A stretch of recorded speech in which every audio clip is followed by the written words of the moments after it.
எல்லாருக்கும் வணக்கம். லாஸ்ட் எபிசோடில் நம்ம செஸ்ட் பெயின்னா என்ன, யங் ஹார்ட் அட்டாக்னா என்ன, ப்ரிவென்டிவ் மெஷர்ஸ், அப்புறம் சிம்டம்ஸ் எல்லாம் பார்த்தோம். இந்த வாட்டி நிறைய கேள்வி இருக்குது கேட்கறதுக்கு.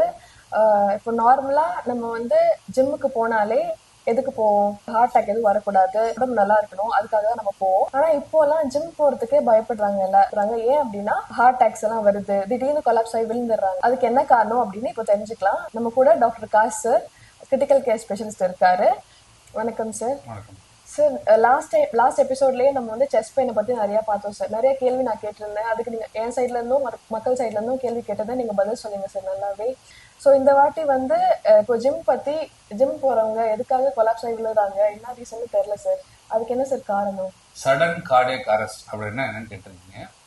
ஒரு மேலோ ஃபீமேலோ ஒரு ஜிம் எக்ஸசைஸ்லயோ ஒரு தொடர் எக்ஸசைஸ்ல ஈடுபடும் போதோ அவங்களுக்கு ஒரு லாஸ் ஆஃப் கான்ஷியஸ்னஸ் வந்தாலோ, ஒரு செஸ்ட் பெயின் வந்தாலோ, இல்லை ஒரு வாமிட்டிங் கூட ஏற்பட்டாலோ அதுக்கு ஹார்ட் ரிலேட்டட் தொந்தரவாக தான் இருக்கணும்னு அவசியம் இல்லை. அதுக்கு நிறைய ரீசன்ஸ் இருக்குது. உதாரணத்துக்கு ஏட்ரியல் ஃபிப்ரிலேஷனாக இருக்கலாம், இல்லை வென்ட்ரிகுலர் ஃபிப்ரிலேஷனாக இருக்கலாம், இல்லை கார்டியக் டைட்டனி ரப்சராக இருக்கலாம், இல்லை ஒரு பல்மரி எம்பாலிசம் கூட ஏற்பட்டுக்கலாம், இல்லை ஒரு அதிக டெம்பரேச்சர் ஹைப்போதெர்மியா ரிலேட்டட் சேஞ்சஸாக இருக்கலாம், இல்லைன்னா ஒரு எலக்ட்ரோலைட் டிஸ்டர்பன்சஸ், தாது பொருட்கள் மாற்றத்தினால ஒரு டூ மச் ஆஃப் எக்ஸசைஸ் பண்ணும்போது நம்ம பாடியில் ஏற்படக்கூடிய எலக்ட்ரோலைட் சேஞ்சஸால கூட அவருக்கு ஒரு ஃபிப்ரிலேஷன் ஆகிருக்கலாம். ஸோ எந்த ஒரு ரீசனாக இருக்குமோ அதை நம்ம சடன் கார்டியாக் அரெஸ்ட்னு சொல்லுவோம். ஸோ இது காமனாக கண்டினியூஸ் ஜிம் மோர் தென் 6 hours 7 hours கண்டினியூஸ் ஜிம் ஏற்படும் போது அவங்க பாடி பில்டிங் எக்ஸசைஸ்ல ஈடுபட்டு இருக்கும்போது தொடர் எக்ஸசைஸ் வித்தவுட் ஒரு ஹைட்ரேஷன் இல்லாமல் நம்ம தொடர் எக்ஸசைஸ் செய்யறது நல்லதில்லை.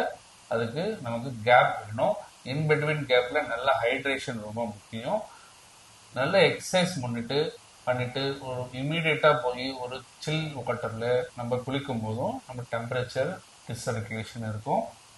அப்போவும் நமக்கு இந்த ஃபிப்ரிலேஷன் வர்றதுக்கான வாய்ப்பு நிறைய இருக்குது. ரெண்டாவது, ஒரு ஹெவி லிஃப்ட் பண்ணும்போது நம்ம ஹார்ட் மசில்ஸ் கார்டியக் டெண்டன்னு சொல்லுவோம், அது ரப்சர் ஆகியும் நமக்கு ஹார்ட் செஸ்ட் பெயின் ஏற்படக்கூடிய வாய்ப்பும் இருக்குது. அதனால் இறக்கிறதுக்கான வாய்ப்பும் நிறைய. ஸோ அன்டில் நம்ம ஒரு போஸ்ட்மார்ட்டம் எக்ஸாமினேஷன் பண்ணாமல் அவருக்கு எதனால் வந்திருக்குன்றத சொல்ல முடியாது. எல்லாரும் என்ன சொல்லுவாங்க, அவர் செஸ்ட் பெயினில் இறந்துட்டாரு, ஹார்ட் அட்டாக்ல இறந்துட்டாரு அப்படின்னு சொல்லுவாங்க. ஆனால் போஸ்ட்மார்ட்டம் பண்ணாதான் நமக்கு நல்ல ஒரு ரிசர்ச் என்ன எதனால் இறந்தாருன்றதை கண்டுபிடிக்க முடியும். ஸோ அடுத்த கேள்வி சார், இப்போ வந்து கோல்டன் ஹவர் லாஸ்ட் எபிசோட்லேயே வந்து கோல்டன் ஹவர் அப்படின்னா என்னன்னு சொல்றேன்னு சொன்னீங்க. ஸோ கோல்டன் ஹவர் அப்படின்னா என்னன்னு சொல்றீங்களா சார்? ஒரு செஸ்ட் பெயின் ஏற்படுது, ஏதோ ஒரு பஸ்ஸில் போயிட்டு இருக்கோம், ஒரு 60 வயசு ஒரு மேல் பேஷண்ட்டு கார் ஓட்டிட்டு போயிட்டு இருக்காரு. அந்த டைம்ல நமக்கு ஒரு ஸ்வெட்டிங்கோ இல்லை ஒரு செஸ்ட் டிஸ்கம்ஃபர்ட் மட்டும் ஏற்படுது. அது ஒரு கேஸ்ட்ரைட்டிஸாக இருக்கும். நம்ம ஜெலிசல் மாத்திரை போட்டுக்கிட்டு ஒரு டைஜின் மாத்திரை பக்கத்தில் வாங்கி போட்டுக்கிட்டு நம்ம பிரயாணம் பண்ணுறது முற்றிலும் தவிர்க்கணும். ஸோ பக்கத்தில் நியர்பையில் இருக்கிற ஒரு பிஎஸ்சியோ இல்லது பக்கத்தில் இருக்கிற ஒரு ஹாஸ்பிட்டலோ போய் இசிஜி எடுத்து பார்த்து அது ஹார்ட் அட்டாக்கா இல்லையா அப்படின்றத நம்ம கண்டிப்பாக பார்க்கணும். இது ரொம்ப ரொம்ப ரொம்ப அவசியம். இசிஜி எடுத்த உடனே நமக்கு அதில் எஸ்டி எலிவேஷன் எம்ஐ ஆர் நான் எஸ்டி எலிவேஷன் எம்ஐ ரெண்டு வகையாக நம்ம பிரிப்போம். ஒரு எஸ்டி எலிவேஷன் எம்ஐ அப்படின்னா ஹார்ட்டுக்கு சப்ளை பண்ணிட்டு இருக்க ரத்த நாணத்தில் முழு 100% பிளாக் வரும்போது அது எஸ்டி எலிவேஷன் எம்ஐயா நமக்கு ஈஸியில். நான் எஸ்டி எலிவேஷன் எம்ஐன்ற போது ஏதோ ஒரு எக்ஸசைஸ் ஒரு எக்ஸர்ஷன் நம்ம பண்ணும்போது அதில் நமக்கு இசிஜியில் நமக்கு சேஞ்சஸ் வரும்போது அது நான் எஸ்டி எலிவேஷன், அதாவது எஸ்டி எலிவேஷன் இல்லாமல் இதர சேஞ்சஸ் எல்லாமே நான் எஸ்டி எலிவேஷன் எம்ஐன்னு சொல்லுவோம். பக்கத்தில் இருக்க இசிஜி எடுத்து அது ஹார்ட் பெயினா இல்லை ஒரு கேஸ்ட்ரிக் பெயினான்றதை பார்க்கறது மிக மிக அவசியம். இமீடியட்டாக நம்ம பார்த்தோம் அப்படின்னா நம்ம எம்ஐயில் ஏற்படக்கூடிய ஹார்ட் ஃபெயிலியர்லேருந்து நம்ம தவிர்க்கலாம். உதாரணத்துக்கு ஒரு 60 வயசுக்கு மேல் லாஸ்ட் வீக் வந்தாங்க, செஸ்ட் பெயினில் நேற்று நைட்டில் இருந்து அவருக்கு வலி இருந்திருக்கு. யாரையும் டிஸ்டர்ப் பண்ணக்கூடாது, எல்லாரும் தூங்குறாங்கன்றதுக்காக யாரையும் அவர் எழுப்பலை, பையனையோ பொண்ணையோ யாரும் அவருக்கு எழுப்பல. காலையில வரைக்கும் வலியோட அவர் பிடிச்சிருந்திருக்காரு. காலையில வந்தோடனே ஒரு 6 மணிக்கு அவர் செஸ்ட் பெயினோட வந்தாரு. இசிஜி எடுத்து பார்த்தா சிக்னிஃபிகண்ட் எஸ்டி எலிவேஷன் எம்ஐ. மூச்சு வாங்குறது ரொம்ப அதிகமாகிடுச்சு, ஐசியூ ஷிஃப்ட் பண்ணி அவருக்கு வெண்டிலேட்டர் வசதி கொடுத்து இமீடியட்டாக நம்ம ஆன்ஜியோ எடுத்தால் எல்ஏடியில் நமக்கு 100% பிளாக் இருக்குது. இமீடியட்டாக நம்ம ஸ்டெண்ட் பண்ணியாச்சு. ஆனால் இருந்தாலும் அவர் வெண்டிலேட்டர் மீண்டு வர்றதுக்கு 2 நாள் இல்லை 3 நாள் ஆகுது. ஏன்னா ஹார்ட் ஃபெயிலியரில் போயிடுச்சு, அவருடைய ஹார்ட் பம்பிங் கெப்பாசிட்டி குறைஞ்சிருச்சு. அதனால் அதுலேருந்து மீண்டு வர்றதுக்கு நமக்கு கொஞ்சம் டைம் நிறைய எடுக்குது. வேற நேற்று ஒரு பேஷண்ட் பார்த்தோம். பேஷண்ட் 35 வயசு பேஷண்ட். இமீடியட்டாக பஸ்ஸில் போகும்போது அவருக்கு நெஞ்சு வலி ஏற்பட்டிருக்கு. இமீடியட்டாக நம்ம பக்கத்தில் இருக்க மருத்துவமனை போயிருக்காரு. இசிஜி எடுத்த உடனே அதில் ஹார்ட் அட்டாக்னு சொல்லி கேத்லாப் நியர்பை கேத்லாப் சென்டருக்கு ரெஃபர் பண்ணிட்டாங்க. நம்ம ஹாஸ்பிட்டல் வந்த உடனே நம்ம இமீடியட்டாக கேத்லாப் வித்தின் ஒரு 1/2 hour நம்ம கேத்லாப் ஷிஃப்ட் பண்ணி அவருக்கு ஸ்டென்ட் போட்டாச்சு. இப்போ அவரோட ஹார்ட் பம்பிங் 60 to 65% நல்ல ப்ரிசர்வேட்டிவாக இருக்குது. ஸோ இந்த 2 பேஷண்ட்ஸை நம்ம கம்பேர் பண்ணும்போது, முதல் பேஷண்ட் நேற்று ஒரு நைட் 12 மணி நேரத்துக்கு மேலே செஸ்ட் பெயினில் அவதிப்பட்டிருக்காரு. அடுத்த நாள் மார்னிங் 6 மணிக்கு தான் நம்மகிட்ட ரிசீவ் ஆகிருக்காரு. அந்த பேஷண்ட் ஹார்ட் ஃபெயிலியரில் போய் வெண்டிலேட்டரில் போய் பேஷண்ட் ஈவன் ஸ்டென்ட் வச்சாலும் அவருக்கு மீட்டு வர்றதுக்கான வாய்ப்பு நமக்கு கொஞ்சம் கம்மியாக இருக்குது. ஆனால் 2வது பேஷண்ட்டு செஸ்ட் பெயின் வந்த உடனேயே வந்துட்டாரு. வித்தின் 1 hour வந்ததுனால நமக்கு எந்த ஒரு ஹார்ட் ஃபெயிலியர் இல்லை போகாமையும் நம்ம அந்த ஹார்ட்டு மீட்டு எடுத்துட்டோம்.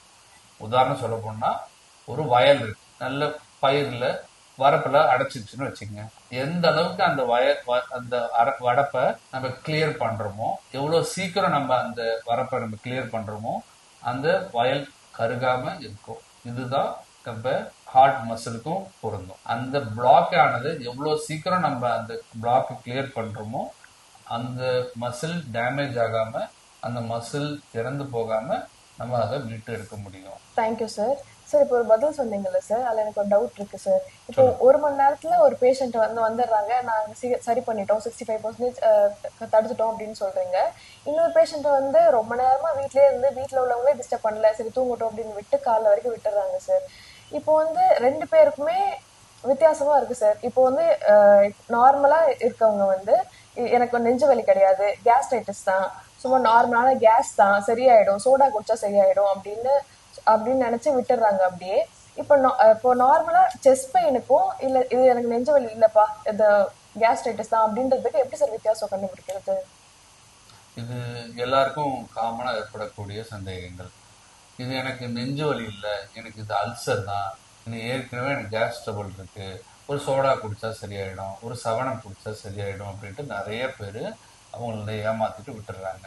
இதனால தான் நிறைய செஸ்ட் பெயினால உயிரிழப்பு நிறைய ஏற்படுது.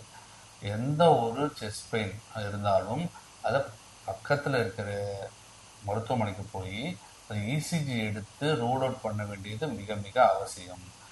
ஏற்கனவே அல்சர் இருக்கிறவங்களுக்கு கூட ஒரு செஸ்ட் பெயின் மாரடைப்பு வர்றதுக்குன்னு வாய்ப்பு அதிகம். அதை ரெண்டுத்தையும் வித்தியாசப்படுத்தி பார்க்கறது ரொம்ப ரொம்ப கஷ்டம்.